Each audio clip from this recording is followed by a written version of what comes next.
8 o 6 minutos en el territorio continental ecuatoriano, buscando la verdad y abogando por la unidad nacional en pro de la paz y la seguridad en el Ecuador. Les anunciamos un panel para hablar sobre la campaña política, redes sociales, lo que ha ocurrido en el Tribunal Contencioso Electoral y también con los vocales del Consejo de Participación Ciudadana, con la doctora Rudy Hidalgo, doctora Saudia Leboyer y el doctor Gabriel Hidalgo.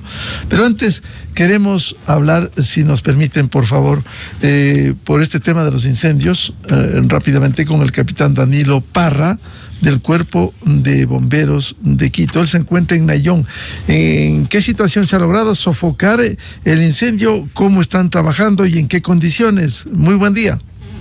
¿Cómo les va? Muy buenos días. A ver, le confirmo, sí, en el sector de Nayón hemos logrado distribuir nuestros recursos en los diferentes lugares de focos de incendio, los cuales están siendo controlados y liquidados en este momento. Hemos bajado bastante la intensidad del incendio, estamos ya ubicados dentro de los lugares específicos donde estamos combatiendo. El personal se encuentra trabajando, no hemos descansado las 24 horas del día, el personal no saldrá de esos lugares hasta poderlo controlar. Es decir, está controlado, mas no sofocado totalmente estos incendios. Así es, el de Nayón lo tenemos controlado, estamos ingresando a liquidar puntos calientes y lugares en donde se encuentran humeando. Hemos hecho sobrevuelos con drones que han determinado puntos calientes y nos han ayudado a identificar para poder enviar el personal a ese lugar. ¿Y se han hecho bloqueos, cortes para impedir que siga la propagación del fuego en esa zona? Hemos colocado personal con vehículos pesados, con mangueras alrededor de los flancos para evitar que el incendio se propague hacia los flancos. ¿Cuál es la zona específica en donde están trabajando en Nayón? Bueno, en la parte de Nayón tenemos 3 puntos específicos: Nayón, Tocotoc y en Zámbica. Esos puntos están distribuidos del personal y los vehículos. ¿Y esto está cerca de viviendas o está apartado? Sí, bueno, el día de ayer hemos logrado evitar la contaminación de 5 viviendas. Salieron sin ningún problema. El incendio sí tiene propagación hacia lugares en donde se encuentran casas. Hemos estado conversando con moradores, hemos coordinado con ellos, saben lo que tienen que hacer y cómo actuar al momento de salir. ¿En qué otros puntos de la ciudad se mantienen los incendios y se está combatiendo? Tenemos 2 incendios más de magnitud aparte del de Nayón, uno en el sector de Chilibulo al sur de Quito y uno en Itulcachi por el sector de Pifo. ¿Y en qué condiciones está lo de Itulcachi, que fue muy fuerte y se pudo ver el humo que saliera durante todo el día?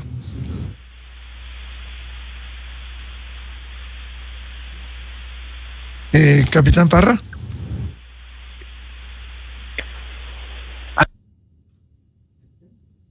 Este es un diálogo con el capitán Danilo Parra del Cuerpo de Bomberos de Quito. Le preguntaba el caso de Chilibulo e Itulcachi también, ¿se ha logrado controlar o sigue en condiciones más complejas? El de Itulcachi está activo, se encuentra ya personal trabajando ahí desde el día de ayer, igual manera. Han permanecido igual las 24 horas en combate, se encuentran en línea de fuego. Estamos descargando con el helicóptero, haciendo descargas en el lugar. Han sido muy efectivas, ha disminuido la temperatura y ha permitido que el personal entre a trabajar. En el sector de Chilibulo está trabajando también personal, están también en línea de fuego, están combatiendo. Capitán Parra, ¿se ha valorado cuántas hectáreas han sido afectadas? La valoración de las hectáreas y la medición se la realizará posterior a la liquidación de los incendios para identificar y poder dar un dato efectivo. ¿Cuánto afecta esta sequía y estas condiciones de clima con un sol canicular de nuevo en Quito? Las condiciones climáticas afectan bastante para la propagación de los incendios forestales. Seca bastante la vegetación, baja la humedad relativa, los vientos que tenemos en la tarde provocan la propagación de los incendios forestales muy rápido. Esa es la afectación que tenemos por este tipo de climatología y el tipo de topografía que tenemos de los lugares de los incendios forestales.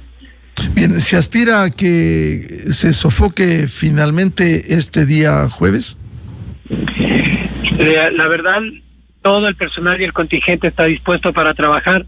Una hora específica, un día específico en que vamos a controlar no le puedo dar, pero lo que sí le puedo asegurar es que el personal y las unidades y el apoyo que hemos tenido de tanto de las instituciones municipales como del Estado, nos mantendremos en el lugar hasta que logremos controlar en su totalidad todos los incendios del distrito.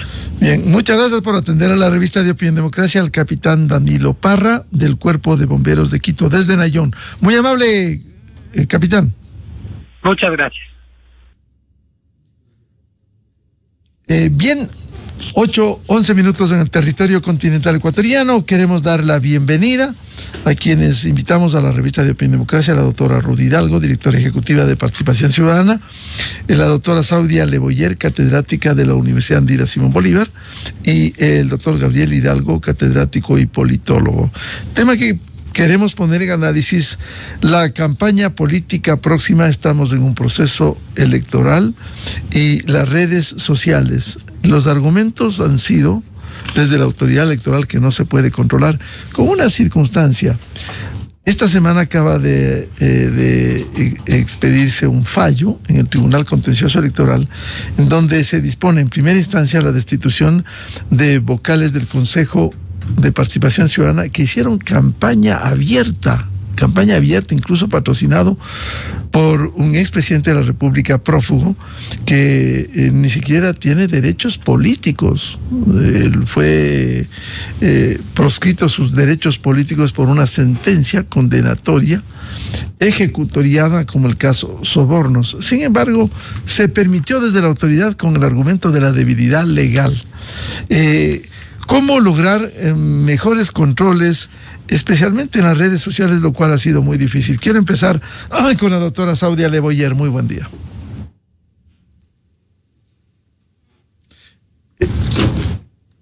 Disculpas, el micrófono estaba apagado. Miguel, buenos días. Ruth, saludos. Gabriel, un gusto. A ver, siempre el tema de las redes sociales es complicado plantear una legislación, porque van a darse muchos argumentos, empezando desde temas de libertad de expresión y una suerte de que, bueno, como es un espacio libre y es un espacio personal, puedo decir lo que se me ocurra, pero ahí también hay una falla de concepción de lo que debieran ser estos espacios. Entonces, yo sí creo que se deben dar unas líneas maestras. En varios países del mundo ya está en plena discusión esto, porque obviamente estos sistemas de comunicación, que son los de las redes sociales, sobrepasan a las legislaciones nacionales. Por eso es que ya se está diciendo, bueno, aquí vamos a hacer ciertos controles, pero son temas que en el país tienen que empezar a discutirse primero para lograr algún tipo de acuerdo que implique o que les vincule a los representantes de estos gigantes informáticos. Parece que sonaría muy utópico, pero los países están trabajando en esa dirección. Y se pueden establecer ciertas normas. Yo creo que sí pueden trabajarlas, porque no solamente pasó con los vocales del Consejo de Participación, donde tuvieron auspicios de ciertos políticos. También hubo candidaturas a la Asamblea e incluso a la presidencia ancladas en ciertos políticos. Entonces ahí uno ve todo este proceso, porque recordemos que en época electoral también hay mucha tendencia no solo a decir lo que a uno se le ocurre, sino también a procesos de desinformación. Y los procesos de desinformación son las principales alertas que se han despertado en los últimos años y que debilitan el sistema democrático, justamente por el mal uso que se hace de los contenidos, a lo que se suma una falta de educación mediática para que la gente, sobre todo de cierta edad, pueda hacer una diferenciación de lo que es contenido real y de lo que es contenido completamente construido, con una intencionalidad política muy clara. Resulta entonces, doctora Leboyer, cuesta arriba lograr el control en redes sociales en una campaña política. Es que se tenían que tomar decisiones. Hay que empezar por tomar las decisiones. Una primera decisión es, como país, impulsar que se hagan ciertas líneas de conversación o de contacto, primero internamente decir, esto hay que establecer ciertas líneas comunes, hay que hacer algún tipo de negociación con los gigantes informáticos, pero yo creo que también es un tema de una campaña que se puede hacer de comunicación desde el Consejo Nacional Electoral, por ejemplo, dentro de las mismas redes, donde se haga una suerte de educación para que tengan en cuenta que, por ejemplo, hay gente que no podría estar participando en el proceso, en las campañas me refiero, porque son personas que tienen los derechos políticos cancelados, tienen procesos legales, tienen sentencias, etcétera. Yo creo que también es un tema de cómo informamos a través de esas redes, porque como funciona el sistema es por burbujas. Entonces lo que hay que tratar de hacer es generar tendencia, romper la burbuja y generar una discusión a ese nivel. O sea, hay que buscar alternativas, tienen que ser supremamente creativos para esto. Entonces, no se habla de nada de campañas de educación para la gente que está ahí y que es principalmente gente joven, que ellos tienen una ventaja, como son nativos digitales, tienen mayor sensibilidad muchas veces para poder darse cuenta de lo que es verdad o no, pero sí hay que informar más. Lo que falta es mayor información en esos espacios. Estamos todas las discusiones en los espacios tradicionales, llamémoslos así, pero hay que empujar la conversación también a los espacios donde está el resto de gente. TikTok, Instagram, por mencionar y Facebook, porque recuerden que la gente de más de 50 años tiende a desconocer más o a tener mayores dificultades para identificar cuando hay, por ejemplo, contenidos que son falsos. Pero no ha quedado evidenciado, doctora Le Boyer, la debilidad de las autoridades de control, como el caso de esta semana, la destitución de consejeros del Consejo de Participación Ciudadana que no fueron advertidos. Se permitió que hagan campaña, lo que está vedado expresamente por la ley, y que año y medio después se determina en el Tribunal Contencioso Electoral. Claro, pero yo lo que diría es, ahora lo hacen. No sé si es que es solamente por un cumplimiento de la ley. También ahí debe haber mucho cálculo político, porque en este país todo tiene un cálculo político. Y la pregunta es, ¿qué pasa con las otras candidaturas que fueron electas? A ellos también se les va a destituir. ¿Por qué no aplicamos entonces la ley como debiera aplicarse? Porque la ley te establece un deber ser. Entonces, empecemos a ejecutar la ley. Eso es bueno, sino que si seguimos con la política de dejar hacer, dejar pasar, y cuando hay algún movimiento interno en la política, bueno, ahora sí ejecutemos, entonces todo queda en duda. La gente por eso no tiene confianza en institucionalidad. Entonces debería haber más rectitud y más celeridad, porque la elección fue hace 9 meses, un poco más de algunas autoridades, de otras mucho más tiempo atrás, pero recién está como una suerte de reacción del tribunal. Entonces, yo sí creo que ahí hay que hacer cumplir la ley, no hay que calcular tanto políticamente y sí mostrar que va a haber sanciones, sobre todo porque hay unos incumplimientos que son graves y que sí hay que decir, es bueno que se ejecute la ley. Bienvenida a la doctora Rudy Hidalgo, directora ejecutiva de Participación Ciudadana. ¿Cómo lograr controles rigurosos? Hay disposiciones legales, hay la ley electoral, hay el Código de la Democracia, en una campaña política y fundamentalmente en las redes sociales, porque el argumento de la autoridad generalmente y cada tiempo que se convoca una elección es hay vacíos legales. Doctor Hidalgo, muy buen día. Buenos días, Miguel, qué gusto. Saudia, Gabriel, un abrazo a todos quienes me escuchan. Algunas cosas, Miguel, de lo que Saudia acaba de mencionar, que me parece que es súper valioso y que creo que hacia allá podríamos, si enfocamos hacia allá los esfuerzos, podríamos lograr de alguna manera un mínimo control de las redes sociales. Es verdad que las redes sociales ahora en tiempo electoral se convierten en los campos de batalla electorales y los espacios por excelencia de las campañas electorales per se, pero también terminan siendo unos espacios que son muy fáciles dañarse o contaminarse de dos aspectos que a mí me parece que en el tiempo electoral son peligrosos. El uno son los fake news, porque justamente como un espacio libre, sin control, ahí todo vale, ¿no? Y antes se decía el papel aguanta todo, ahora las redes aguantan todo. Es decir, usted puede poner cualquier cosa, cualquier anuncio, cualquier meme, y eso es difundido al minuto, refrescado en las redes sociales al segundo, y usted hace un daño sustantivo cuando realmente está difundiendo fake news. Y en política, especialmente lo que hemos visto nosotros en temas relacionados a campaña electoral, eso sucede mucho.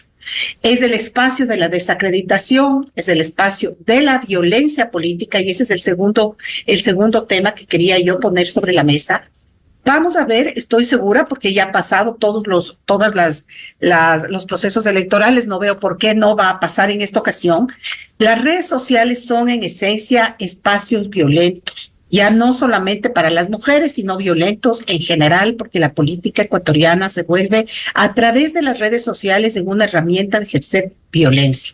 Entonces, dicho esto, es evidente que esta discusión que nosotros como Participación Ciudadana ya veníamos colocando en el debate desde hace algunos años atrás, desde hace 2 elecciones pasadas presidenciales, y ya dijimos que era importante colocar el debate sobre qué hacemos con las redes sociales, especialmente en los tiempos electorales.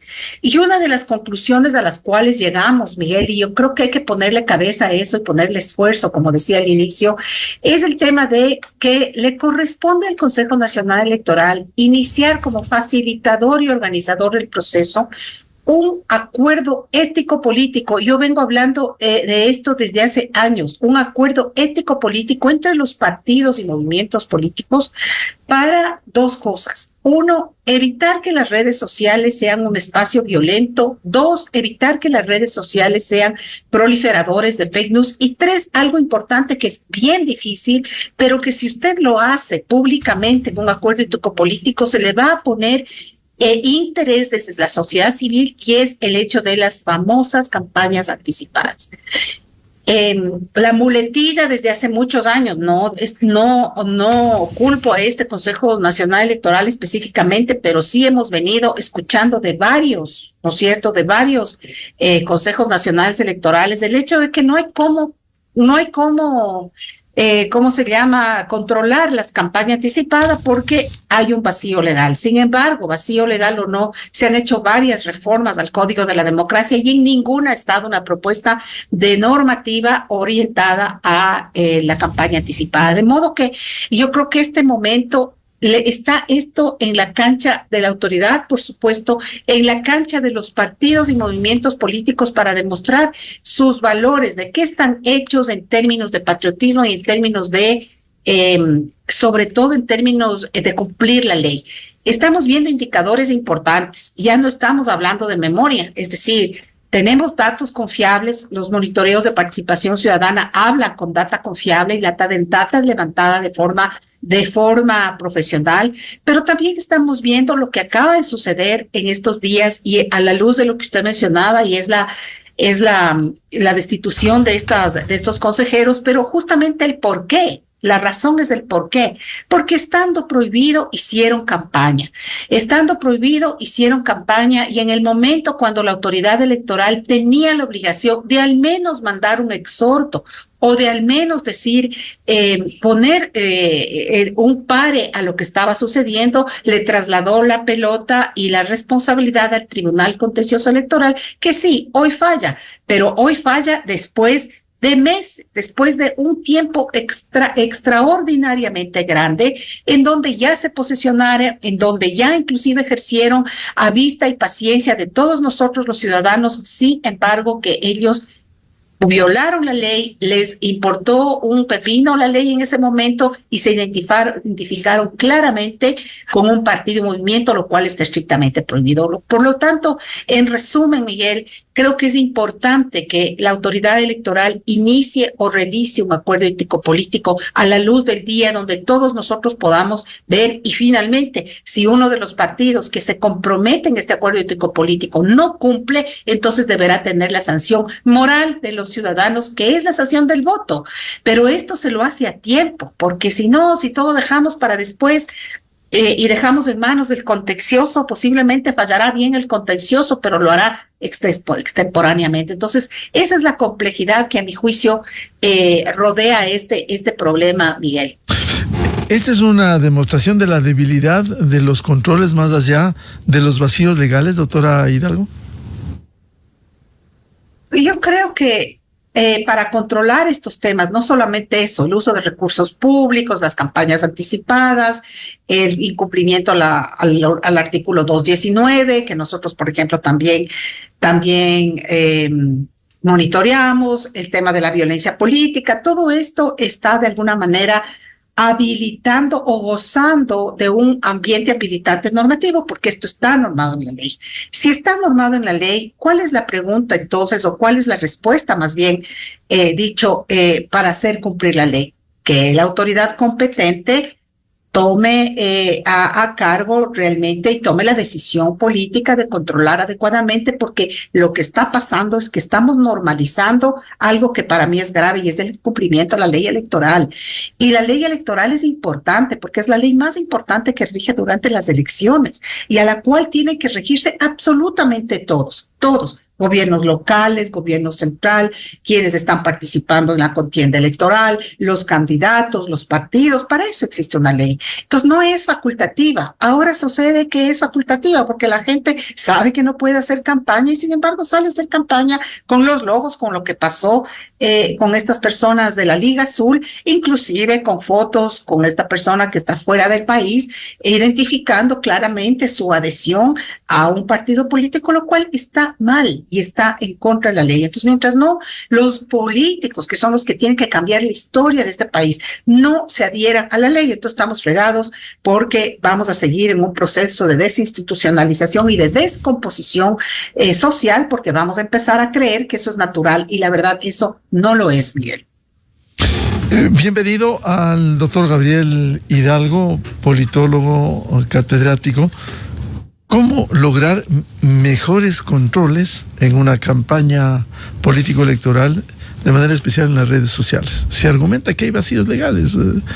¿Es solo eso o falta de voluntad política también? Buen día. Buenos días, Miguel, y buenos días a los amigos que nos escuchan y que nos ven a través de Radio Exademocracia, y por supuesto a las notables, directas colegas Ruth y Saudia. Buenos días, igualmente estoy encantado de compartir con ustedes. A ver, a mí me parece que la ley establece un conjunto de atribuciones, de funciones, de capacidades y de restricciones. Que eso es perfectible, lo es, pero creo que el resto del trabajo lo tiene que hacer la función jurisdiccional, y me parece que lo está haciendo en el caso de los consejeros destituidos. Luego, esto es una destitución de primera instancia. Vamos a ver qué es lo que sucede en las siguientes. Con la apelación va al pleno. Exactamente. Vamos a ver qué es lo que pasa después. Incluso hay otros recursos, yo diría incluso de orden constitucional. Pero en este momento ya hay un reconocimiento de que eso que hicieron es irregular. Ya. Con una circunstancia, por lo que dice el doctor Hidalgo, hay un antecedente. Más allá de la destitución que hiciera la Corte Constitucional al expresidente del Consejo de Participación Ciudadana, Alan Berbera, el Tribunal Contencioso Electoral, en última y definitiva instancia en el Pleno, lo destituyó por esto. Así es. Si habría un antecedente jurídico, un precedente jurídico, simplemente debieran ser destituidos, lo que en la primera instancia ha dicho el juez electoral Fernando Muñoz. Así es, ya hay un reconocimiento de que esto es irregular. Ya. ¿Qué es lo que hicieron irregularmente? La ley de participación ciudadana prohíbe expresamente, literalmente, que los candidatos a ocupar los puestos de consejeros en el Consejo de Participación Ciudadana deban estar vinculados de cualquier forma con un partido político, con un partido político o coalición de partidos. Y estos candidatos alegremente creyeron que podían hacer, porque las redes sociales no están controladas, alegremente podían hacer campaña. Vamos a ver, el CNE no puede controlar esa campaña. Lo que está prohibido es que estén vinculados y mostraron vinculación. Y eso es lo que dice la sentencia, ¿no? Como hay vinculación, Entonces hay un nombramiento, digamos, hay una elección y posesión irregular y por tanto deben ser destituidos como lo son a través de esta sentencia. Vamos, no dice así literalmente, pero yo lo planteo así para que los amigos que nos escuchan y que nos ven entiendan de lo que se trata. Este grupo de personas se vincularon partidariamente, lo que está prohibido, con la Revolución Ciudadana, con sus colores, con sus insignias, con su agenda y con su líder más importante, ¿no? Porque hicieron entrevistas, hicieron encuentros, hicieron distintas formas de promoción. Ajá. Incluso por personajes que están perseguidos por la justicia y que están proscritos sus derechos políticos. Ya. ¿Podrían hacer eso? Además, eso es inmoral. Pero vamos a ver, lo que está prohibido para ellos pueden abrazarse con terroristas. Es lo de menos. Eso es inmoral. Pero lo que está prohibido, literalmente, taxativamente por la ley, es tener algún vínculo partidario, que mostraron tenerlo. Entonces, la Liga Azul, justo el mismo color del partido. Vamos a ver, cuando un partido se inscribe con nombre, con color y con número. El color es uno de sus identificativos. Un símbolo. Es uno de sus identificativos constitutivos del registro del partido. Entonces, ocupan el mismo color, exactamente el mismo color, que es constitutivo del registro, digamos, de existencia jurídica del partido. Entonces, lo ocupan y dicen, es que a mí justo me gustaba este color. No. Si estás en campaña y ocupas este color que es constitutivo de un partido, te estás vinculando con un partido. Además, apareces con los emblemas, con los símbolos, con los colores, con los nombres, con las personas. Vamos a ver, estás vinculado directamente. Y si estás vinculado directamente, ¿no puedes ejercer este cargo? Con lo cual debe ser destituido. Y eso dice la sentencia. Y eso esperamos los ciudadanos, las ciudadanas que queremos sanear esta democracia, que se ratifique en la siguiente instancia y que esta gente, deje de hacer política, porque no nos merecemos gente que quiera hacer política violando la ley. Y esto ya lo decían las colegas. Hay que recuperar la democracia de tal manera que no sea el ejercicio de lo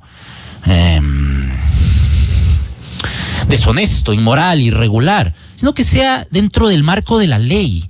Aquello, como decía Saudia, que es el deber ser. ¿Cómo debería? El ser de la política es esto. Los políticos que hacen lo que se les da la gana. ¿No es cierto? ¿Cómo debería ser la política? Políticos que respetan irrestrictamente el contenido de la ley. Ese debería ser el deber ser, ¿no es cierto? Entonces, tenemos que buscar que eso sea a toda costa, y por ahora tenemos una sentencia que resulta muy favorable para los intereses del país y de la gente que buscamos que esto suceda. Y el tema de redes sociales, ¿por qué no hacer un control? Ya, vamos a ver, entremos en un área que seguramente sabrá mucho más Saudia, incluso Ruth. Yo voy a plantear algunos elementos para la conversación. Las redes sociales y las tecnologías informáticas de la comunicación, que son vehículos de las redes sociales, ¿no es cierto? Esto es, por ejemplo, una tecnología, el teléfono. Luego los computadores, las laptops, las tabletas. Las computadoras los computadores de escritorio, ya. Y los sistemas informáticos que posibilitan el uso son tecnologías informáticas. Las redes sociales se vehiculizan a través de esto. Tienen una cierta penetración en la sociedad. Son importantes, pero no son lo más importante. Insisto, son importantes, pero no son lo más importante. Según números de Digital Reuters, vamos a decir, en Argentina, México y Brasil, la gente, vamos a ver, el global de las personas que se informan, ya voy a decir cuántas personas tienen acceso a las redes sociales, pero el global de las personas que se informan está en el orden del 65%, más o menos. 65%, no digo el total de la población, digo los que tienen acceso a las redes sociales. ¿Quiénes tienen acceso a las redes sociales en América Latina? El 60%. Entonces, el 60% de ese 60% ya es una fracción. No es el 60% de todos. Estamos diciendo que esto podría estar en el orden del 50%, ¿no? Del 40%, si se hace una proporción, ¿no es cierto? Si decimos que entre el 50 y el 40% de las personas tienen acceso a redes sociales, ahí en el mundo real, en el ser, ¿qué pasa con el otro 50%? Es importante. No descartemos la importancia de las redes sociales, pero no digamos que es el todo.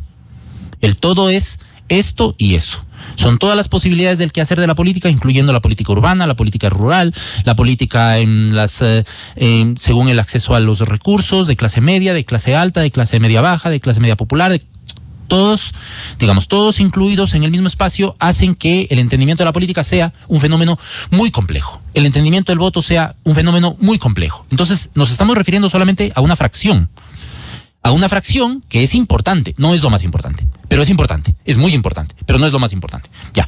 Entonces, decimos, ¿cuántas personas tienen, cuántos habitantes hay en América Latina? Alrededor de 652 millones de habitantes. De estos, más o menos, 393 millones de habitantes tienen redes sociales. Y de estos, alrededor del 60%, 65%, incluso Ecuador, según los últimos números del INEC, del 2019. No son tan recientes, pero son una estimación aceptable. Tienen acceso a las redes sociales. Ya.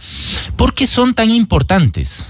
Porque ahí se reúnen actores de opinión, influencers, periodistas, ciudadanos interesados en la política, tal. Por eso es muy importante. Claro, pero también mucha fake news. Exactamente. Que desinforma, como bien decía tanto Saudia cuanto Ruth. Entremos solamente para terminar al tema de las fake news, porque las fake news responden en general a relatos.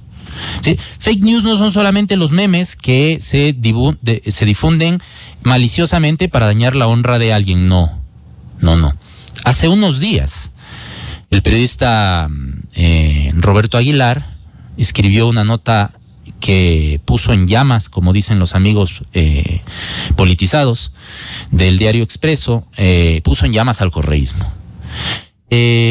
Fundamentada en los números de un investigador ecuatoriano en este momento radicado en los Estados Unidos y haciendo un trabajo, Universidad de Chicago, haciendo un trabajo postdoctoral. Estamos hablando de ligas mayores en la investigación académica, ligas mayores. Un trabajo postdoctoral en la Universidad de Chicago. Arduino Tomasi. Ya. Arduino Tomasi dice hay 7.379 muertes que se ocultaron durante un periodo que coincide con el periodo del gobierno de Rafael Correa. Yo voy a hacer un apunte con respecto a la interpretación de este ocultamiento, porque esto responde a un relato que también es una noticia maliciosa, una fake news, ¿no? A la idea maliciosamente inoculada en la sociedad de que en ese periodo hubo un país tremendamente seguro. Y la gente se lo creyó. Y resulta que viene un investigador del más alto nivel académico y plantea esto en términos académicos. Basado en datos oficiales, como el INEC. Exactamente, hechos, no interpretaciones, no relatos. No un cuento, digamos, no un relato elaborado de tal manera que se puede inocular en la sociedad para poder producir determinados efectos electorales. No, sino contando lo que pasó. Miren, aquí hay un grupo de muertes que se producen en este tiempo y que corresponden a una categoría indeterminada y que inexplicablemente en este periodo se disparan. ¿Por qué se disparan? Para contarnos la historia. Esto tiene que investigarlo la Comisión de Fiscalización. Comisión de Fiscalización comprometida con el correísmo. Bueno, entonces un grupo de asambleístas con vocación de investigación independientes tienen que conformarse ya para investigar qué es lo que pasó aquí. Porque aquí hay un relato que se nos contó sobre el segundo país más seguro de la región, ¿no? Del continente, ¿no? O de la subregión, América Latina, Sudamérica, no lo tengo muy claro, pero es un relato. Ese es un relato. ¿Cuál es el hecho? El hecho es que hay un conjunto de muertes que no se han estudiado. Vamos a ver. Entonces, ¿de dónde procede, para terminar? ¿De dónde procede estas fake news que colocaron en el imaginario de que la ONU dijo que el presidente más puntuado del mundo es Rafael Correa? Falso. Eso es una fake news. ¿En dónde se colocó que el proceso de pacificación con las pandillas fue un proceso exitoso según un estudio de la CEPAL? Falso de falsedad absoluta. Fue un estudio cualitativo con un grupo de muchachos que no llegaban a 20 personas de 1,000. que se publicó, sí, con auspicio de la CEPAL, pero que no es un informe de la CEPAL. Incluso el informe dice, en los créditos dice, los autores dicen, hacen este descargo de responsabilidad. Esto no corresponde a la opinión de la CEPAL. Claro, pues, pero ellos dicen es la CEPAL. La CEPAL dice qué tal. Y hay académicos repitiendo esta mentira. Claro, porque es una fake news. Y ahora esto. Vamos a ver. Las fake news, las redes sociales no son lo más importante. Son importantes, pero no son lo más importantes. ¿Cuándo se convierte en algo demasiado importante? Cuando gente con criterio, con formación, con trayectoria, se cree estos cuentos y los reproduce, cuentos contados en las redes sociales. Y los cuenta como si fueran verdad, ¿no? Y otra gente se cree. Y reenvían y reproducen y dicen. Y resulta que cuando buscamos la información, o cuando alguien busca, como Arduino Tomasi, como Roberto Aguilar, como periodistas serios, y muestran, esto no ha sido verdad, resulta que abrimos los ojos a la realidad como el cuento del emperador que va desnudo, ¿no? Que es el niño en medio de la caravana. Dice, pero si el rey va desnudo. Y ahí el rey se va desnudo. Bueno, nos desnudamos todos a la verdad y nos damos cuenta que nos mintieron todo el tiempo, de que lo que nos estaban confeccionando era un vestido de la más alta calidad, pero nos estaban sacando desnudos a la multitud. Doctora Saudia Le Boyer, a propósito de estos temas, ¿cómo lograr? Resulta difícil, se ha dicho el tema de las redes sociales, pero que por lo menos en la campaña política se apegue a parámetros de la legalidad, además de la legitimidad, por cierto. Es que los organismos encargados del control tienen que hacer su trabajo. Los temas que también ya se acaban de topar, el tema de la moral pública es muy importante porque, a ver, los políticos carecen de compromiso con el país. Cuando digo que carecen de compromiso con el país, podemos dar millones de ejemplos. De entrada, no saben qué hacer, qué proponer frente a los problemas centrales del país. Resumámoslo en el tema de seguridad vinculado al desarrollo. Ahí estamos en soletas, todavía no hay nada. Entonces, si es que ellos son los llamados a ser el ejemplo y no son capaces de cumplir las leyes, alguien tiene que ayudar al cumplimiento de la ley. Por eso es que las personas que hacen su trabajo en el país ganan muchísima imagen por hacer su trabajo, cuando eso es lo que deberían hacer de entrada. Es un tema de comportamiento de la clase política. Entonces, si es que, por ejemplo, volviendo al caso de los consejeros destituidos, si ellos saben que no debían hacerlo y lo hacen, por favor. Yo cuando me refería al principio a que hay candidatos para otras dignidades que también han utilizado imágenes de personas perseguidas por la justicia, que tienen que pagar con cárcel, etcétera, etcétera, ¿qué mensaje están mandando? Es un tema de moral pública. Entonces, esto es un esfuerzo entre quienes tienen que hacer cumplir la ley, vigilen, los que están llamados a cumplir la ley, cumplan, y que haya un cambio en el comportamiento de la clase política. Porque lo que hablaba, por ejemplo, Ruth también, del tema del nivel de agresividad que hay, es que es completamente irracional. Hay momentos en que es mejor ni siquiera ver la red social porque es una guerra.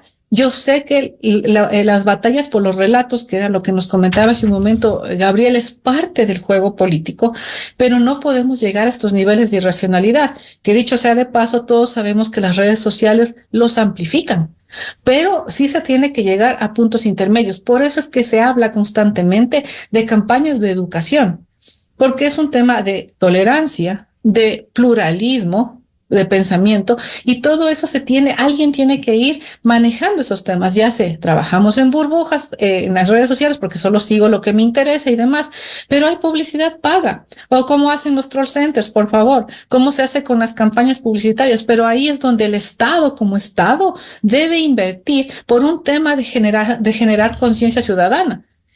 Porque hasta que los niños, los jóvenes sigan su proceso de formación van a tomar años, pero es que no empezamos con algún camino, con algún paso, ¿cuándo vamos a empezar? ¿O vamos a seguir dejando que esto se vaya a pique? Entonces yo creo que sí se pueden hacer cosas, ¿no? Claro, pero penosamente lo que se ve es que trata de imponerse las mentiras, las fake news, sobre los hechos. Es que lo que pasa es que, a ver, cuando estaba el gobierno correísta se decía que estábamos en un estado de propaganda.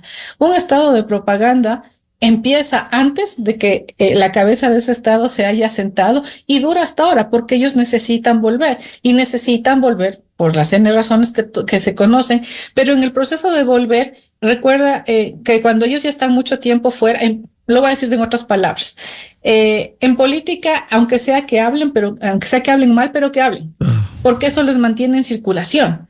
Entonces, por eso es que se dice, dejemos de hablar de ciertos personajes, no les nombremos a ciertos personajes, porque es una manera de apagarlo. Entonces, hay muchísimas cosas que se pueden hacer, que son cosas pequeñas, pero que hay que hacerlas. Es una forma de ayudar al país a que rompan la polaridad que tiene o la bipolaridad que llega a tener, porque en un momento dado es correístas contra o anticorreístas.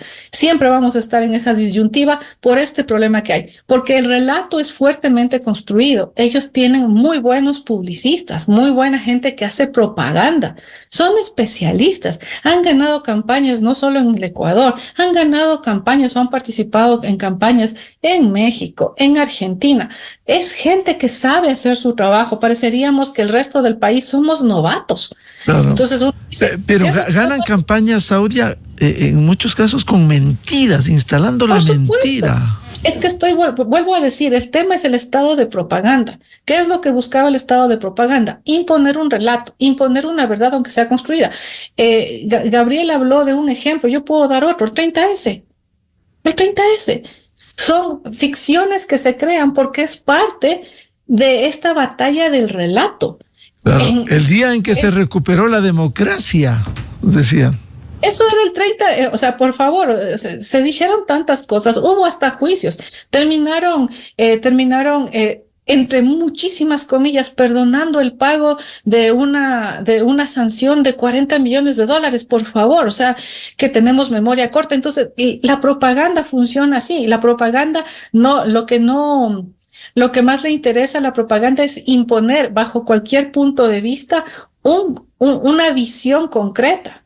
Entonces, para romper esa visión concreta, tenemos varias cosas. Primero, hay que educar, tenemos que revelar hechos. Es muy importante esta investigación que ha hecho este profesor que está en postdoctoral de la Universidad de Chicago, Tomás, y me parece que es el apellido, no lo recuerdo ahora, pero todas esas cosas ayudan a ir destapando todo lo que se puso como vendas y tapones a la sociedad en su conjunto, porque si tenían el manejo que han tenido de las redes sociales, porque el 69.2% de la población ecuatoriana utiliza redes sociales, son más de 12 millones de personas, y etariamente están los más jóvenes que no siempre tienen memoria o no saben lo que ha pasado. Por eso es que yo siempre voy a hablar hay que entrar a esos espacios, hay que contar las cosas, hay que promover las discusiones, porque no hay otra manera de ir rompiendo estos mitos que se han creado alrededor de ciertos personajes. Doctora Rudy Hidalgo, ¿es posible evitar que circulen esto que normalmente ocurre, especialmente que se activan en las campañas?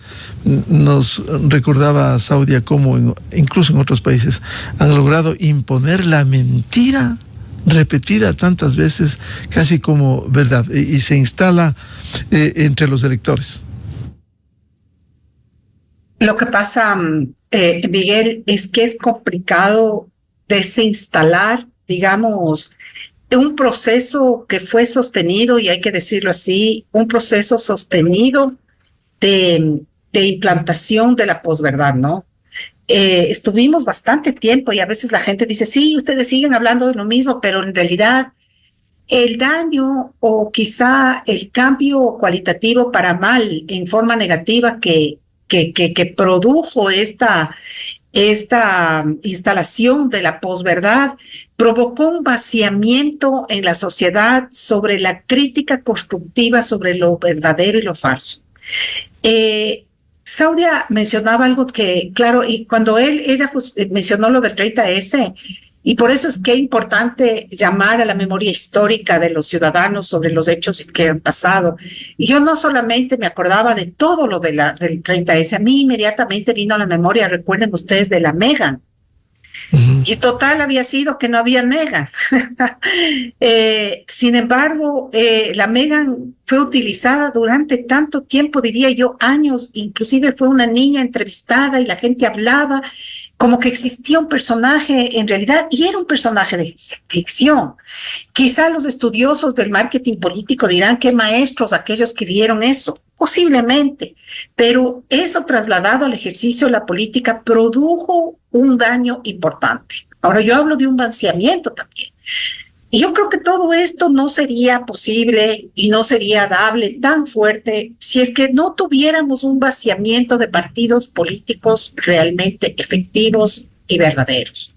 Si usted tuviera un partido político realmente estructurado, con militancia permanente, con militancia y vocería política, ¿no es cierto?, que oriente, que sea un verdadero think tank, estas fake news no creo que dejarían de serlo, pero sí podrían tener un balance de alguna manera oportuno y que podría de alguna forma mitigar este embate de las redes sociales en términos de fake news. Pero no hay este vaciamiento de la política honesta, de la política real, de la política efectiva, provoca también que la juventud digital se ancle, ¿no es cierto?, de aquello que lee en lo que ven todo el día, es decir, el TikTok, ¿cómo se llama? Las otras, el Instagram, etcétera. Y ahí es donde yo creo que radica la conflictividad y el problema grave que tenemos en desmontar las fake news. Hay iniciativas, y yo creo que eso también hay que reconocer, hay iniciativas siempre de sociedad civil, ¿no es cierto? Fíjese usted el valor que tiene sociedad civil en eso. Siempre desde sociedad civil, monitoreando una cosa, monitoreando otra. Hay iniciativas interesantes de fact-checking, que a mí me parece que son importantes. Ahora este fact-checking debería estar más difundido. Yo busco fact-checking, ¿no es cierto? Siempre, pero por supuesto, porque yo estoy trabajando en eso y estoy preocupada de eso, pero a mí siempre me queda la duda de que debería haber más posicionamiento de estas iniciativas de fact-checking también en los sitios donde está el fact-checking, es donde está el fake news, es decir, TikTok, el mismo Instagram, para que inmediatamente sale un elemento, inmediatamente debe salir otro elemento de fact-checking, porque si no vamos a entrar, y ya estamos en un proceso electoral, en donde la pelea no va a ser de argumentos otra vez, la pelea no va a ser de planes otra vez, la pelea va a ser del baile, del color, del zapato, del clientelismo, de lo que se da, de la canción. Y quizá a nosotros nos parezca hasta simpático, porque yo a veces veo cosas y hasta me río. Pero el costo político que eso tiene a nivel del ejercicio de la política, de lo que debería ser, del deber ser que decía Saudi, es bien alto, y poco a poco lo vamos viendo. Entonces, estos son simplemente elementos, Miguel, que yo creo que a propósito de las elecciones y además de la campaña que ya se viene, creo que vale bien ponernos a discutir y hablar y reflexionar sobre esto como ciudadanos que somos. Yo por eso saludo estos espacios, porque es un espacio muy, muy, muy escuchado, y ojalá cada cosa que nosotros decimos aquí se constituya en un grano de arena de reflexión, porque tenemos los ciudadanos en este momento que volvernos más reflexivos y evitar un poco contaminarnos de estas cosas lindas, chistosas, alhajas que uno ve en las redes y que no siempre son verdad. Doctor Gabriel Hidalgo, esto es importante lo que decía Ruth. Contar con verdaderas organizaciones políticas. Penosamente lo que hay es esperpentos electorales. Hay empresas electoreras que lo que hacen, incluso no es nuevo, cuando dicen que sacan a oferta las listas. Tú pones tanto para el primer puesto, pones tanto para el segundo puesto. ¿Cuándo cambia esto? Hay el Ecuador político y el Ecuador real. Yo diría que eso se puede rastrear conceptualmente. Ojalá haya la oportunidad de profundizar en esto en otra ocasión. Se puede rastrear al momento que los políticos, acompañados de sectores de apoyo o directamente las personas pueden comprar los partidos. Entonces, si pueden comprar el partido político, si el narco puede comprar un partido político, entonces distribuye las candidaturas en función de sus intereses, ¿no? Y las financia en función de sus finalidades. Y lo mismo pasa con los grandes grupos empresariales, ¿no? Se compran un partido político, ponen un candidato, se ponen a ellos mismos. Y no se puede controlar desde el organismo electoral. Difícilmente se puede controlar porque estamos hablando de una institución que tenía capacidades administrativas y jurisdiccionales antes de la Constitución del 2008 y luego cuando se lo dividió se pulverizaron aún más sus capacidades. No, la idea era fortalecer el trabajo de ese órgano, no convertirlo en un poder del Estado, que no lo es. Nominalmente está en la Constitución como un poder del Estado, fortalecer sus capacidades y conseguir que teniendo un vínculo estrecho con los partidos no responda a los partidos. Al menos antes, cuando los vocales eran elegidos por el Congreso Nacional de los 9 partidos más votados, había cierta pluralidad. Ahora, con el Consejo de Participación Ciudadana, que es el auténtico esperpento que elimina. El Consejo de Participación Ciudadana es el origen de todos los males institucionales en el país. Que hay que desaparecerlo. Hay que desaparecerlo, porque elimina la participación ciudadana, la estatiza. Elimina el liderazgo, el protagonismo de las organizaciones de la sociedad civil y de los movimientos sociales. Y el mecanismo para tomarse los organismos de control. Y exactamente. Y el mecanismo para tomarse los órganos de control. De tal manera que nosotros tenemos, vamos a ver, eso profundiza los problemas, no los crea, los profundiza. Ya existían estas dificultades que explico, no es una novedad que algún magnate se compraba un partido político y participaba en elecciones, perdía o ganaba, pero le daba forma a la política. Y en adelante se creyó que esa era la forma idónea de hacer política, cuando de hecho no lo es. Eso se irrigó en los sistemas de organización partidaria subnacional, y los partidos localmente funcionan de la misma manera, ¿no? Son los pequeños caudillos en las pequeñas localidades los que toman control personalista de las organizaciones, y seguimos con el mismo mal. No tenemos, como decía Ruth, organizaciones militantes al estilo, digamos, conceptual. Estas organizaciones de cuadros u organizaciones de masas que tengan realmente la capacidad de representar a la sociedad, sino que cuando llegan al poder representan sus intereses. Yo quiero completar algo que decían las colegas y que se me preguntó a tiempo y que no fui muy preciso al momento de contestar, pero sí creo que hay una forma de poder controlar lo que sucede en las redes sociales. Sí lo creo. Vamos a ver, controlar a las personas que lo dicen, no. Porque cualquier persona se crea una cuenta y falsa y divulga y tal. Vamos a ver, es cuestión de mirar lo que hacen los principales voceros e influencers en las redes sociales de cualquier tendencia política. Pensemos en el correísmo. Tienen centenares de reproducciones. Es porque tienen todo un cuartel, todo un ejército de cuentas reproduciendo, falsas o reales, reproduciendo ese contenido y dándole vitalidad. Eso tendrá su costo, ¿no? Claro, eso lo paga alguien. Sí, eso lo paga alguien. No sé si los propios influencers, no lo sé. Yo no he visto que haya influencers del oficialismo o de la oposición. Yo no he visto. Yo he visto solo en el correísmo. Y eso tendrá que averiguarlo no solamente el Consejo Nacional Electoral, sino incluso la Contraloría, porque pueden ser recursos de origen público. Luego, recursos para finalidades electorales, estamos diciendo el Consejo Nacional Electoral. Ya, se tiene que mirar, yo diría, controles rigurosos del gasto, porque como decía Saudia, hay muchísima información que está pautada. Entonces, eso sí se puede monitorear.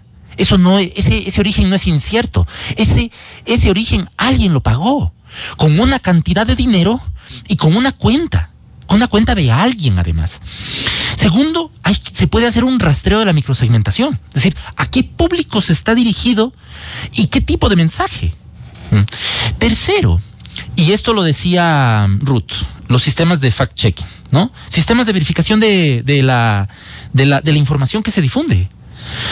Me parece que incluso, especialmente, vamos a ver, durante todo el año, pero especialmente durante la campaña, Debería haber sistemas activados de verificación. Es cierto que la información falsa tiene 7 veces más fuerza, más potencia, más penetración, y cuando sale información de los sistemas de verificación solamente llega a un 30% de aquellos a quienes les llegó la información falsa, pero ya se hace un esfuerzo, ¿no?, para poder desmontar estos cuentos, la Megan, el 30S, el presidente más querido del mundo, el ¿cómo se llama? El segundo país más seguro de la región. O sea, hay que desmontar todos estos cuentos, especialmente en época de campaña. Y cuarto, sanciones a los partidos. Me van a decir, pero no son los partidos los que postean. Sí, pero los partidos pueden tener control de quiénes postean, con lo cual los partidos serían los especialmente encargados de verificar que quienes difundan información falsa puedan ser oportunamente denunciados. Tiene que haber sanciones administrativas, incluso pecuniarias, muy fuertes para los partidos que se benefician de información falsa divulgada en las redes sociales. Y esto puede constar bien en la ley, puede constar bien en los reglamentos de organización de las campañas, y no va directamente en regular la libre expresión de las cuentas reales, incluso falsas, sino en el funcionamiento de la campaña y en la distribución de los recursos de la campaña. Ahora esto pasa por una decisión política de los organismos de control. Sí, yo diría que sí.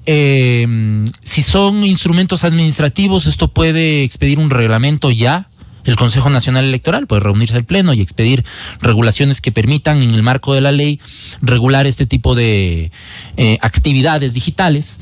Y luego, si se necesita una reforma legal, pues habrá que conseguir el consenso político suficiente en la Asamblea, pero no creo. Me parece eso es difícil. Hay que buscar desde la iniciativa ciudadana.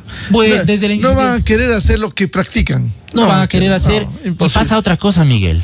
No van a entender. Yo mucho me temo que los legisladores, muchos de ellos, no todos, no entiendan de lo que estamos hablando. Hayan llegado ahí como producto del azar del destino. Claro. O no entiendan por desconocimiento, por ignorancia, o no quieren o por desinterés. Entender. Claro, y yo mucho me temo que muchos de los legisladores que están ahí hayan sido arrastrados por un candidato a la presidencia fuerte, una candidata, hayan logrado entrar y están ahí, digamos, rascándose la cabeza, mirando qué hacer, porque realmente no saben a qué llegaron.